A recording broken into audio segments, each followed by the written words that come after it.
time is here and thank you for tuning in to Cozy Sundays. Enjoy.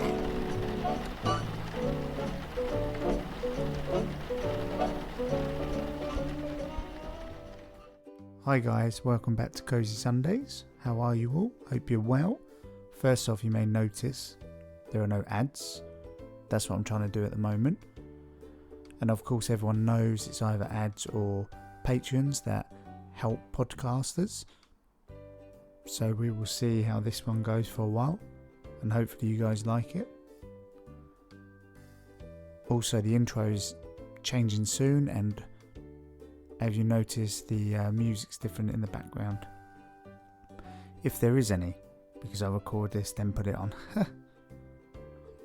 So, hope everyone is okay. On this episode we'll be talking about Pac-Man. And if you follow me on YouTube, you will see I've just done a video of that, which is very fun. Very addictive game. Go check that out. I'll put the links in show notes, and also in my Instagram. You can go from there. And there'll be a YouTube link. As we're talking about that, I'm doing another one which is Streets of Rage, which is very exciting. Be out in a couple of days or even just now. So on this one I'm doing something different on all my episodes now, which is I'm adding a epic story, epic cozy story you can call it. And that'd be one of my audience or fans, if you like. They will tell me a story and I will choose the best one and I'll put it on this epic one, so only one. So next week's going to be Fresh Prince of Bel-Air. So if you listen to this now and then get your stories in. And I want something quite cool. This one's different and that'll be halfway through.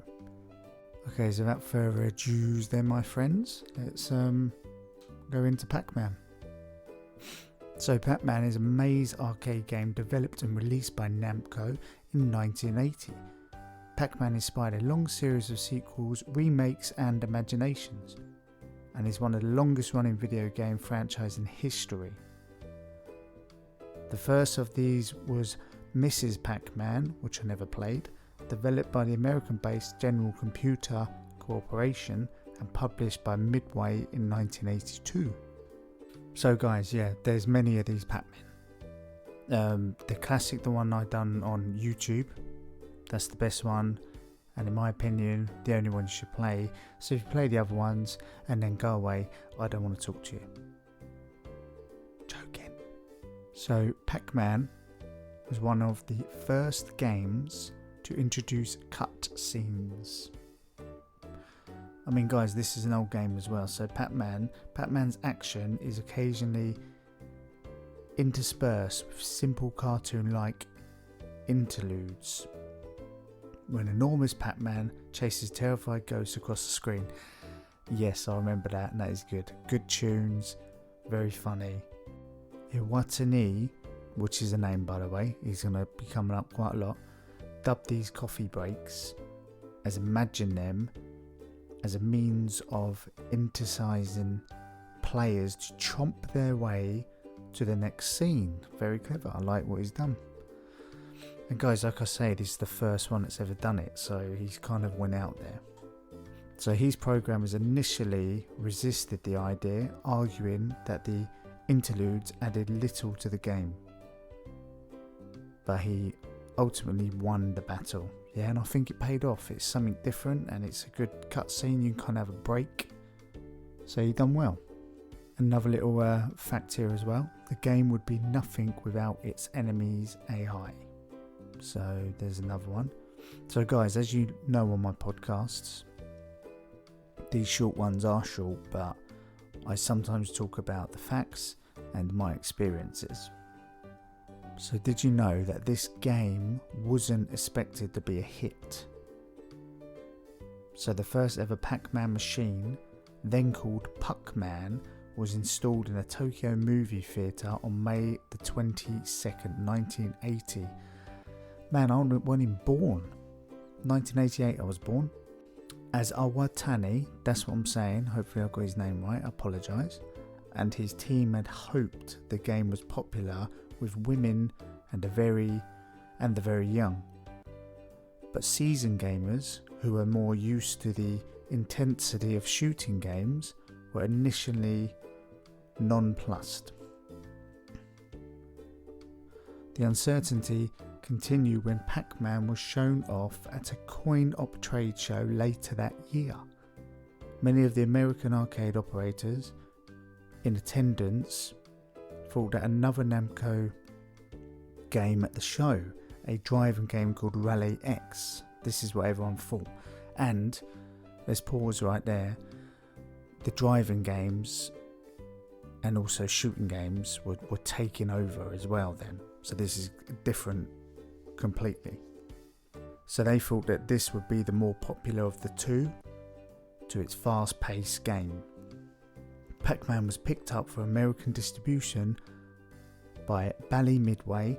Its name was changed from Puckman, to Pac-Man. And the game's journey to global popularity began. Yeah, I remember that. If you guys are my age, and you may know it anyway by collectors, Pac-Man used to be a puck. I remember him yellow with his hands and his feet. But I'm glad they changed it. So let's move on to Epic Cozy Story time. So this one, like I said, it would be one listener, and he really brought it in because he knew I was doing this one. So let's see what he says. So this is by Bevincible 6Y. Pac-Man isn't as bizarre as it seems. So this one is a short one. I can do a lot longer ones, but I like his theory, okay? Like a lot of old games, Pac-Man's bizarre setting and characters can be attributed to its limited graphics. On the surface, it seems like a yellow head gobbling up dots and fruit in the maze whilst outrunning ghosts. But what if the ghosts aren't ghosts? They also look like jellyfish. Now everything makes sense. Pac-Man is an oyster recovering his pearls in an undersea labyrinth. Sometimes he eat a super pearl. Not too much of the stretch for an arcade game, he says, and gain the power to eat the jellyfish's jelly. Since there's cartoons, the jellyfish can survive as just cartoon eyes who run back to their box for more jelly.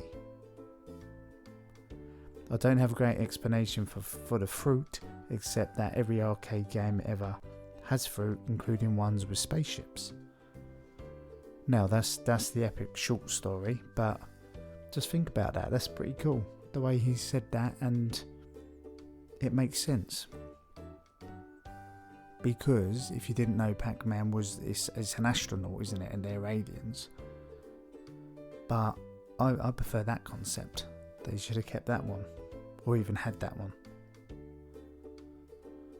So yeah, my experience of this is I used to play this all the time, as my others, and the good thing about this game, you can get this anywhere, absolutely anywhere. Like now, you could literally just get it on your phone whilst listening to this, and it would download for free straight away. You can get this in if you're in UK. I don't know if American has it or any other countries. Mankind, and they do gadgets, and you can get Pac-Man. You can get all the old Segas and stuff, and they'll be on there. But you can get little Pac-Man arcade consoles, so it looks like an old arcade box with the joystick, but it's like handheld, so it looks cool, cheap as well. I think about tenner.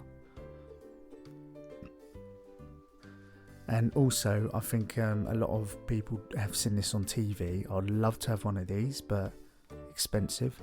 Is one of those big coffee tables, which is Pac-Man, and it looks incredible. So you can just play it and just put your stuff on top like a coffee table or a table.